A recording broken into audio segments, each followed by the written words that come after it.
దేవుని నామమునకు మహిమ కలుగును గాక. ఈ ఉదయకాల సమయంలో మరొక మిషనరీ గురించి తెలుసుకొని దేవుని నామాన్ని మనం మహింపరచుకుందాం. ఒక మిషనరీ యొక్క పేరు అలెగ్జాండర్ డఫ్. ఇక అలెగ్జాండర్ డఫ్ స్కాట్లాండ్లోని అచ్నా హైల్లో జన్మించాడు మరియు షేర్షైర్లోని మౌలిన్ పారిష్లో పెరిగాడు మరియు బాల్నాకేలిలో పెరిగాడు.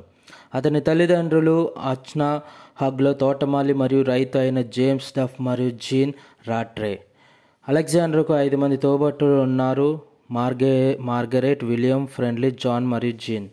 మౌలిన్ మరియు కిర్కిమైకిల్ పాఠశాలలు మరియు పెర్త్ అకాడమీలో ప్రారంభ విద్యను పొందిన తర్వాత అతను సెయింట్ ఆండ్రూస్ విశ్వవిద్యాలయంలో కళలు మరియు వేదాంత శాస్త్రం అభ్యసించాడు. అతను అప్పటి నైతిక తత్వశాస్త్ర ప్రొఫెసర్ అయిన థామస్ చామర్స్ బోధన, మిషనరీ ఉత్సాహం మరియు వ్యక్తిత్వం ద్వారా బాగా ప్రభావితమయ్యాడు. ఆయన 1824లో ఎంఏ ఆనర్స్ పట్టభద్రుడయ్యాడు.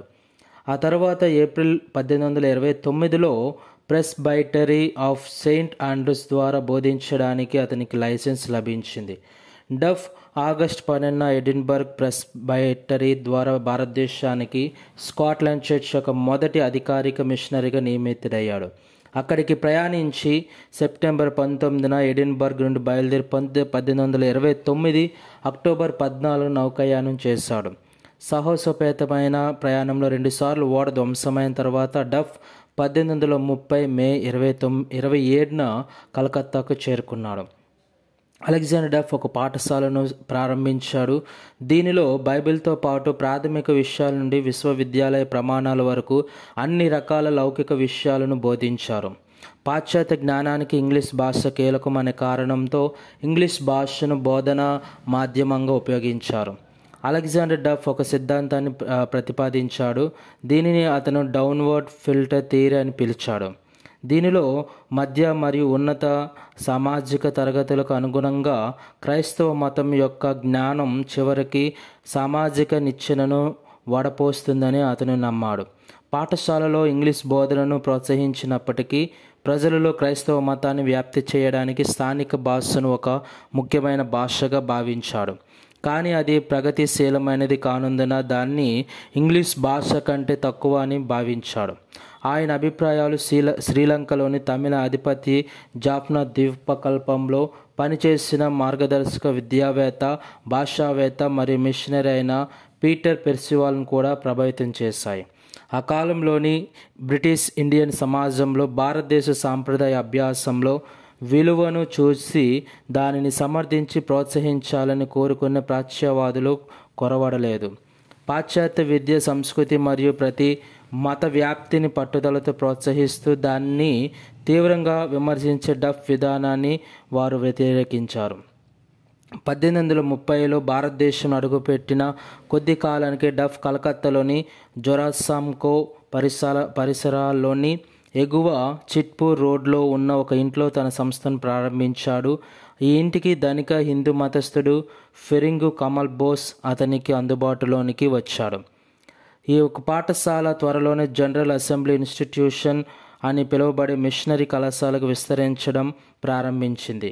కలకత్తా నగరంలో బెంగాలీ సమాజానికి గుండెకాయగా ఉండాలని కోరుకునే మిషన్స్ కమిటీకి ఈ ప్రదేశం వివాదానికి మూలంగా మారింది.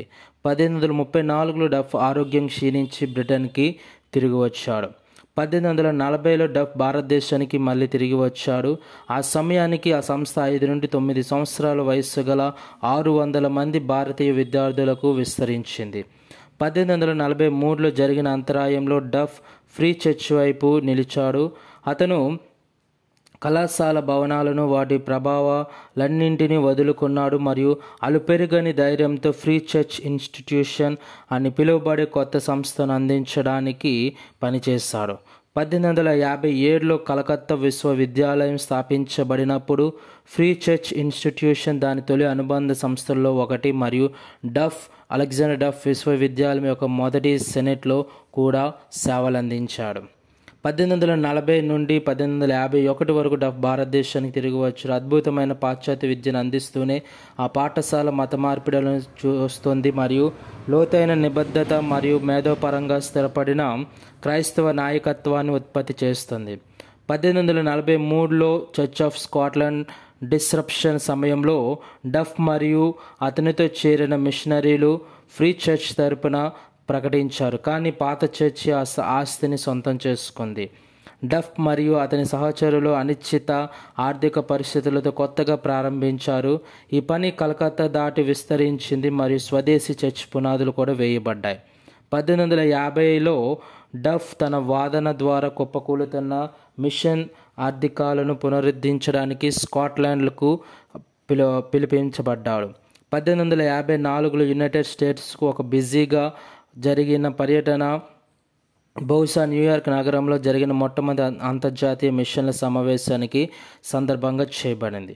డఫ్ భారత సేవల చివరి కాలం 1855 నుండి 1863 వరకు కొనసాగింది. విద్యా పనులు ఇంకా అభివృద్ధి చెందాయి, కానీ ఆ విశేషమైన మార్పిడి అంత స్పష్టంగా లేవు. ఉన్నత కుల హిందూ సంస్కరణవాదానికి ఇప్పుడు ఇతర మార్గాలు ఉన్నాయి. 1857 తిరుగుబాటు తర్వాత ఆయన the Indian rebellion and it's result అనే పుస్తకాన్ని రాశారు. ఇది బ్రిటిష్ ప్రభుత్వ విధానాన్ని విమర్శించేది.